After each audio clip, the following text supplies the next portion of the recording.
Well, and in fact, that's what I'm going to talk about next. Pete Williams, thank you, sir. Appreciate it. Joining me now is Jeremy Bash. He, of course, is an NBC News and MSNBC national security analyst. All righty, you bet. Former chief of staff at both the Department of Defense and CIA.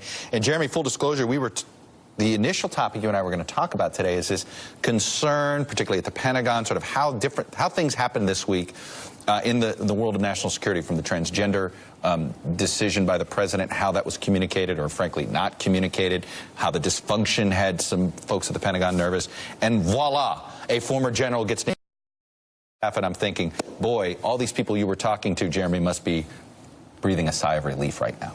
Well, first, John Kelly is a great American. He's a great man. And I think we should note public service is really the reason he decided to go work for Donald Trump. He's not a Democrat or a Republican, and he's totally apolitical. And I've had many conversations with him. And as you noted, I worked with him closely at the Pentagon. He's a close personal friend.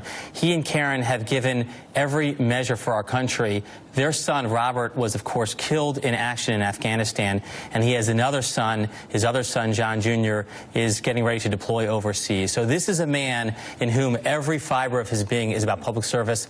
And I think when the president called him and said, will you be my chief of staff, the only thing he thought about was, am I serving the country? Now, that's great, and we want people like that in government service. The question is he in a no-win situation? But I want to ask you about, because you've worked closely with him. Pete Williams noted that, and I didn't realize this about his background, that here he was. He actually was congressional relations when for the Marine Corps. That's an interesting and a very helpful, actually, part of his resume, being a White House chief of staff. But how familiar is he with tax policy? Is he going to be a guy that's that's going to be able to strike the balance between politics and policy when, frankly, a chief of staff does have to deal with stuff like that? So, boy, the president needs to be campaigning over here because it'll help us with this effort there. Is that him? I'm guessing it's not. But can he get up to speed? I think he'd be the first person to admit that, no, those domestic policy issues have not been in his wheelhouse. And, he's close to the president. The president calls him often. In fact, the president earlier in this presidency asked him whether he'd consider being chief of staff. He asked him whether he'd consider even being FBI director. And he's also called John Kelly to talk about things like tax reform, to which I think John Kelly said to the president something like, do you know who you're talking to? You're talking to Homeland Security chief. But the president said to him, yeah, but John, you think like average Americans. You sort of are salt of the earth. You sort of reflect the way Americans think, and I want your views. And I think that's the way the president thinks about John Kelly. But these are very technical issues. These are politically laden issues. And I think Kelly is going to call upon a lot of support from the White House team to get through them. I guess what's interesting here is, and I think about, like, going back to the issue we were describing, the president's been dealing with an Afghanistan review that, frankly, I know some people have been troubled by in the military community. The way the transgender decision was rolled out is something that troubled the Pentagon.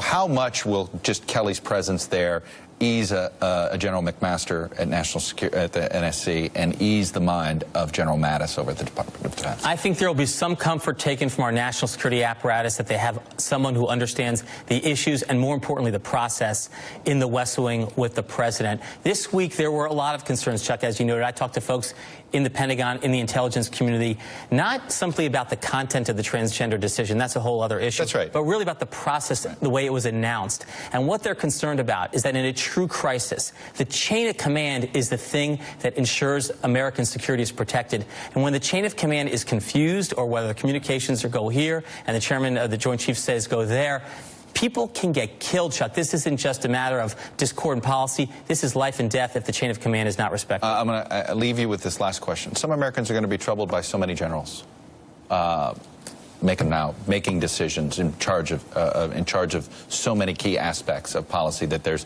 less civilians involved, particularly in some national security affairs. Should that be a concern? No, I don't think so.